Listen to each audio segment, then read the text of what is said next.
In this video, I'm going to show you how you can fix connect to the internet error on YouTube app. If you're being told you are offline, check your connection and you can't use your YouTube app, then there are quite a number of steps you can take to fix this. If this video helps, please like and subscribe to this channel. So the first thing to fix this error on your app is to check and then see that you are connected to the internet. If you are using Wi-Fi, make sure there is internet connection. However, if you are on mobile, make sure you have mobile data before you try to open your YouTube app. However, if internet or data is not the issue, then there are quite a number of steps you can take to fix this. In the first method, you want to go and troubleshoot your YouTube app by going to settings, and from settings look for this option called apps.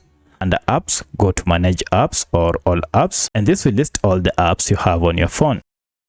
From the list, search for YouTube and hit is. If you tap on it, now go down to for stop app here and tap on OK. This will stop any background activities that might be causing this issue. Then go to clear data and clear cache and OK, and again clear all data. Here, restart your smartphone now and go open your YouTube app and everything should be OK. However, at this point, if you still get the same error, then most likely you have VPN turned on or a security app that you recently installed might be causing this issue. You need to uninstall your VPN or turn it off before you try to use your YouTube app. In most cases, this should be able to fix this. However, if you still get the same issue, then check and then see that you are using the latest version of YouTube app, and you can do that by going to Google Play Store or App Store and update your YouTube app to the latest version. In most cases, any of this should be able to fix your problem. However, if you still encounter the same challenge after doing all this, the problem is with YouTube, and most likely